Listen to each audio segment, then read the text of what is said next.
C'est bien souvent la partie la moins confortable, celle qui amène le plus de peur et de stress. C'est-à-dire, quoi dire pour être professionnel et à qui? Pour avoir ceux qui rapportent de l'argent et pas ceux qui vont vous faire perdre du temps. Et ça, c'est très insécurisant. Et pourtant, bien sûr, il va falloir relever ce problème, il va falloir relever le défi pour trouver ses premiers clients en stockage logistique. Si vous êtes ici, c'est que vous avez décidé d'amener des revenus stables et récurrents à votre chiffre d'affaires de transporteur. C'est que vous voulez lancer votre service de stockage logistique, mais sans vous tromper, sans perdre de temps et de l'argent, et sans vous décourager en ne voyant pas les premiers clients arriver. C'est justement ce que nous allons voir ensemble. Je vais vous montrer une méthode pour trouver vos premiers clients qui rapportent et qui va vous permettre de faire du vrai stockage logistique. Dans 10 minutes, vous saurez même comment approcher vos clients parfaits pour un service de stockage logistique. On va voir comment faire simplement, mais efficacement. Pas en courant partout, mais avec une vraie méthode. Je vais vous partager ce que j'utilise moi-même pour trouver mes propres clients. Je vais adapter cette méthode au stockage logistique pour vous. Et si vous l'appliquez, vous aurez des résultats rapides et payants sans vous disperser et sans perdre vos efforts. Nous allons voir une vraie méthode que vous pourrez appliquer avec le ciblage du problème du client, puis le profil du client qui ont ce problème, ensuite les marchés similaires, c'est-à-dire les autres clients sur le marché qui ont le même profil et donc le même problème. Nous verrons le minimum rentable d'un client. On verra en détail quels sont les clients parfaits, c'est-à-dire les clients qui vous donnent des palettes, mais aussi ce qu'il y a autour, ce qui va vous rapporter de l'argent. Et enfin, on va voir aussi comment les approcher. Avec cette méthode, vous saurez comment les identifier, quoi leur dire pour lancer votre service de stockage logistique en toute sécurité. Si vous êtes un transporteur de demain qui veut lancer son service de stockage logistique sans perdre de temps, d'argent, mais aussi sans vous planter de clients, c'est là la vraie difficulté au départ. Alors vous êtes au bon endroit. Ce que je vois souvent, c'est des annonces qui mettent en avant les mètres carrés, 2000 mètres carrés d'espace disponible. Si vous voulez faire de l'entreposage, c'est très bien. Si vous voulez faire du stockage logistique, c'est une énorme erreur, car vous allez passer à côté de 80% des revenus. Le problème, c'est que la location d'espace ne représente que 20% du potentiel du chiffre d'affaires. Et comme nous allons le voir, ce serait dommage de se priver de 80% restants. En fait, en louant simplement de l'espace, vous couvrez juste les coûts de vos mètres carrés. Le stockage logistique permet des revenus élevés si vous ciblez les bonnes entreprises, les clients parfaits. Vous allez cibler les entreprises qui rencontrent des problèmes logistiques complexes que vous allez pouvoir résoudre avec votre savoir-faire. On va voir cela dans un instant. Et là, vous me dites, ok, mais moi, je ne suis pas un expert du stockage logistique. Et si vous n'êtes pas un expert, pas de panique. Le système Intelligence Stopac va gérer pour vous toutes les problématiques que l'on va voir. Le lien est en description. Les problèmes logistiques, ils sont nombreux et vos clients rencontrent souvent 2 et 3 en même temps qui se cumulent. Ce n'est pas leur business. Eux, ils veulent externaliser le stock et externaliser ces problèmes avec. La complexité logistique de vos clients parfaits, ceux pour lesquels vous allez amener votre savoir-faire et qui va les soulager de leurs problèmes, repose sur plusieurs choses. Sur les types de gestion liés à leurs marchandises. Donc, on va avoir des marchandises en FIFO, LIFO, avec des dates d'arrivage, des numéros de lot, des numéros de palettes à sortir.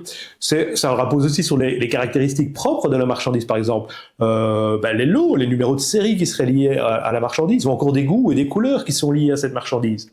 Aussi sur les caractéristiques qui sont liées à la vente de la marchandise. Donc, la préparation à la commande, par exemple, par palette, mais aussi par unité, ou encore par des multiples conditionnements. Il va falloir prendre des boîtes, des cartons, des bidons, par exemple. Et aussi, il y a la traçabilité des mouvements de leur stock. Ils veulent savoir toute la traçabilité qui tourne autour de leur stock. Et s'ils doivent gérer leur stock en FIFO, avec certains numéros de série, des dates d'arrivage, des dates de péremption, avec des préparations de commandes à l'unité et en conditionnement, leur problème n'est pas l'espace, mais la complexité de tous ces éléments en même temps.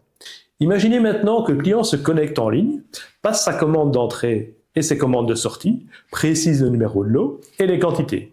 Et puis vous, avec Stopac, vous savez quoi prendre, où et en quelle quantité de boîtes, quelle quantité de cartons, et selon le bon numéro de lot. Et votre client, il a le suivi en ligne pour toute la traçabilité. Dans votre entrepôt, vous êtes avec vos scanners, vous êtes guidé au bon endroit, vous validez le contrôle de quoi? Des quantités, de la bonne date d'arrivage, des dates de péremption qui ont été prises et des numéros de lot. Ce savoir-faire, vous l'avez car il est entre vos mains, il est dans Stopac sur vos scanners. Et les entreprises qui ont ces problèmes, ils sont prêts à vous payer avec de belles marges. Elles payent pour votre capacité à gérer correctement leurs marchandises. Donc retenez bien ceci, vous allez cibler par problématique et pas pour vendre de l'espace. Donc voilà, la méthode sera bien de cibler par problème et pas par espace. Et pour cela, on va créer des profils de clients, du profilage, mais ici du profilage version marketing. On appelle ça ICP, ou profil client idéal. Le but, c'est d'identifier les entreprises qui ont le plus de chances d'acheter votre offre de service de stockage logistique. Sans profil, vous allez faire comme la plupart des transporteurs, vous allez chercher des clients sans savoir où vous cherchez, vous allez chercher au hasard des entreprises du coin. Puis vous allez un peu plus loin, dans une zone industrielle, puis vous allez envoyer des emails à froid à des personnes qui ne vous connaissent même pas, puis vous allez espérer que peut-être l'une d'entre elles aura besoin de stockage. Et après un mois, vous allez vous essouffler, vous allez tout arrêter. J'ai pas raison? Sans profil, vous ne rencontrez que par hasard celles qui ont un problème logistique et que vous pouvez résoudre avec votre savoir-faire. L'ICP, c'est quoi? C'est la fiche d'identité de votre client parfait. Vous ne cherchez plus au hasard, vous ciblez. On va voir comment vous allez faire tout de suite. Mais d'abord, pas besoin de prendre des notes. Je vous fournis la méthode détaillée dans le plan de ciblage gratuit et le lien de ce plan de ciblage est en description.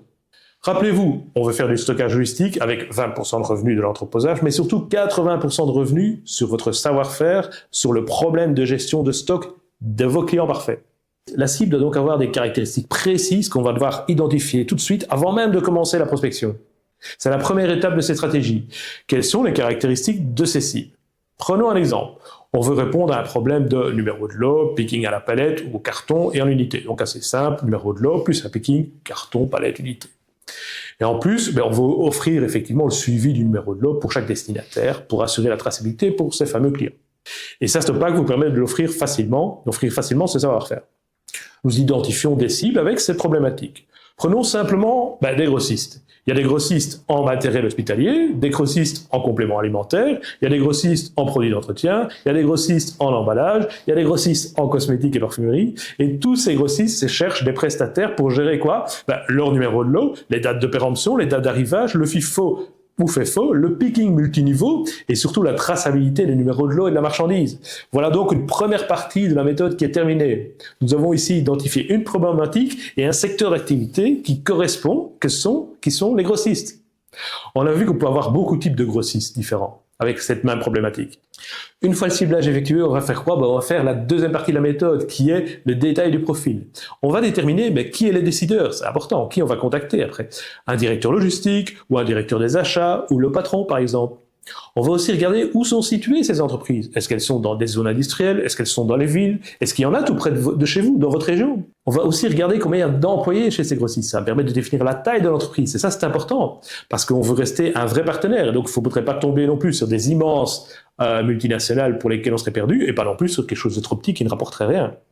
Et on va aussi regarder combien de chiffres d'affaires font ces entreprises. Pourquoi? Parce que là, c'est le volume du business qu'elles vont vous amener. Ça montrera le volume de votre propre business. Et ça aussi, c'est important, car on veut cibler des gens pour lesquels on va pouvoir offrir notre service. Et donc, si on trouve quelqu'un qui a besoin d'un flux de 10 000 palettes par semaine, si vous avez 1000 carrés d'entrepôt, ça va être très compliqué d'assurer.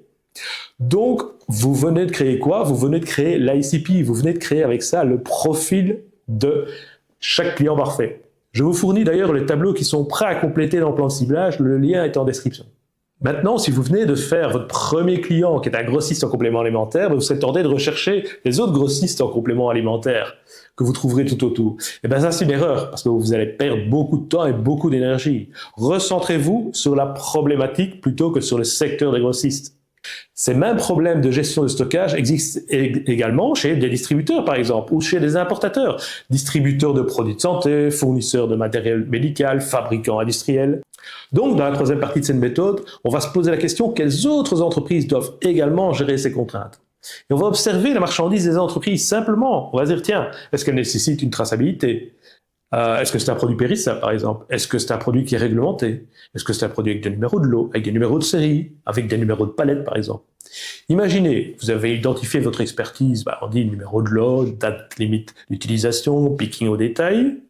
Si vous pensez uniquement aux grossistes en complément alimentaire, vous allez galérer à en trouver un autre. Mais si vous ouvrez votre marché, si vous ouvrez le marché similaire, vous allez trouver dans le matériel médical, vous allez aussi en trouver dans les produits de santé, pour lesquels vous allez pouvoir proposer votre même savoir-faire. Et c'est là toute la puissance de cette méthode basée sur le problème. Vous avez plus de chances de trouver d'autres entreprises qui ne sont pas grossistes, mais par exemple fournisseurs ou importateurs dans d'autres domaines, mais qui ont toujours le même problème.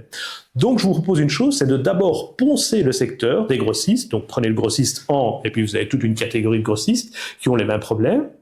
Et puis vous ouvrez à d'autres marchés. Alors vous ouvrez après aux importateurs, vous ouvrez aux fournisseurs de quelque chose, aux fabricants, du moment qu'ils ont tous le même problème. Et nous allons voir par la suite dans cette vidéo que c'est évidemment très utile pour faire le message. C'est-à-dire, on va savoir quoi leur dire. Ben oui, vous serez habitué, vous aurez la maîtrise de cette problématique. Et c'est évidemment plus facile de parler et de convaincre quand on connaît bien la problématique. Donc voilà, on avance dans notre méthode, on a déjà fait 3 éléments. Maintenant, vous allez me dire très bien, mais combien de palettes il faut pour que ce client soit rentable? En gros, vous ne voulez pas perdre votre temps avec un client qui va vous donner 2-3 palettes par mois. Normalement, le détail du profil que vous avez fait avant a déjà éliminé les entreprises peu intéressantes, qui n'ont pas de chiffre d'affaires et qui n'ont pas de volume. Mais quand même, beaucoup parmi vous seront tentés de penser que plus le client stocke de palettes, plus il est rentable. Et donc vous allez chercher quoi? Des clients à 100, 200, 300 palettes, sans trop vous poser la question de ce qui se passe autour de ces palettes. Et la 4e partie de cette méthode, c'est de savoir, après le problème, après avoir identifié le profil, après avoir ouvert les marchés similaires, on va regarder exactement ce qui tourne autour de ces palettes pour voir si le client est rentable. Et c'est ce que nous allons voir tout de suite. Le problème d'une palette qui ne bouge pas, c'est qu'elle ne rapporte pas. Ce n'est pas de l'espace qui rapporte, ce sont les flux, les prestations et les spécificités. Retenez bien ceci. Donc évitez de remplir votre entrepôt avec du statique. Pour cela, en prospection, vous devez calculer le minimum rentable des palettes pour chaque client potentiel. Donc ne regardez plus le stockage uniquement, regardez pour le client en question combien de palettes rentreraient chaque mois, combien de palettes sortiraient chaque mois, combien d'entrées et quelles opérations avec quelle valeur tarifaire seraient réalisées chaque mois, combien de sorties et quelles opérations avec quelle valeur tarifaire seraient réalisées chaque mois. Y aurait-il des lots à gérer? Y aurait-il une gestion FIFO, LIFO qui serait nécessaire? Quels sont les préparatifs de commande qui devraient être effectués? Est-ce qu'on va devoir déballer des palettes? Est-ce qu'on va devoir faire du picking en fonction de cartons, de boîtes? Et jusqu'à quel niveau on devrait faire ce fameux picking? Y aurait-il aussi un besoin de suivi? Et quel est le niveau de traçabilité que vont exiger ces clients? Là aussi, Stoppack s'occupe de tout pour vous. Vous retrouvez le lien en description. Imaginez un client qui chaque semaine entre des palettes et sort des palettes. Des cartons sont préparés, des lots sont suivis, des dates de péremption sont contrôlées et priorisées quand on va faire le picking. On va prendre en fonction des dates de péremption. Les commandes sont préparées à l'unité et la traçabilité est transmise au client de votre part. Tout cela sans aucun besoin d'expertise, mais avec une facturation automatique sur chaque prestation, et ça grâce à Stoppack. Ce client, qui ne possède que 40 palettes en stock, rapportera 4 fois plus que celui que vous entreposez avec 200 palettes qui prennent la poussière. Ce client a acheté votre savoir-faire et c'est votre savoir-faire tarifé qui permet des marges ambitieuses. Voilà, nous avons déjà bien avancé dans cette méthode pour trouver vos premiers clients en stockage logistique. À ce stade, vous savez quelle problématique chercher, quel profil cibler, quel marché similaire exploiter et quels clients potentiels sont rentables. Mais une question subsiste. Comment entrer en contact avec ces entreprises? Comment faire en sorte qu'ils vous écoutent, vous répondent et acceptent un rendez-vous? Le meilleur ciblage ne sert à rien si vous ne savez pas comment trouver ces entreprises, si vous ne savez pas où les trouver, ni comment leur parler. Et c'est là que la plupart des transporteurs se trompent. Ils parlent de leur entrepôt, de leur mètre carré disponible, de leur capacité de stockage, mais les entreprises ne cherchent pas un entrepôt, elles cherchent votre capacité à résoudre leurs problèmes. Et tant que vous parlez de vos mètres carrés, vous ne captez pas leur attention. Alors, où les trouver? Les entreprises se regroupent naturellement entre elles par secteur d'activité. Pourquoi? Pour échanger, pour s'informer, pour défendre leurs intérêts, pour rechercher les solutions. Et une fois que vous savez cela, il y a 2 lieux principaux où elles se rassemblent. Ceux qui sont en ligne et ceux qui sont hors ligne. En ligne, on a des groupes Facebook, des groupes sur Internet. On a LinkedIn, évidemment. On a sur les blogs des fédérations les entreprises qui se regroupent. Et on a aussi sur les sites des syndicats sectoriels, par exemple. Hors ligne, on les retrouve où? On les retrouve dans les chambres de commerce, dans les salons, dans les magazines spécialisés. Maintenant, vous allez dire quoi leur dire? Comme nous l'avons vu, on ne va pas leur parler de votre entrepôt, mais on va leur parler de leurs problèmes. Si l'entreprise de notre exemple doit gérer des numéros de lot, du FIFO, des dates de péremption, des préparations de commandes en carton, en palette et une traçabilité complète, son problème, ce n'est pas le stockage. Son problème, c'est le temps, les ressources, les erreurs, le contrôle permanent, le personnel que ça demande, l'organisation, tout ça. Ce n'est pas son métier. Son métier, c'est d'acheter et de vendre. Proposez donc de supprimer cette complexité et de parler du vrai problème caché derrière ce problème logistique. Le problème derrière caché, c'est quoi? Il y a du stress, il y a un risque d'erreur, il y a la fatigue. Bref, le problème caché, c'est un manque de confort. Vous ne vendez plus seulement la résolution du problème, vous vendez plus de confort et plus de sérénité. Imaginez le directeur logistique qui veut se débarrasser de ce stress. des erreurs de commande et qui découvre que vous êtes capable de prendre en charge ce problème.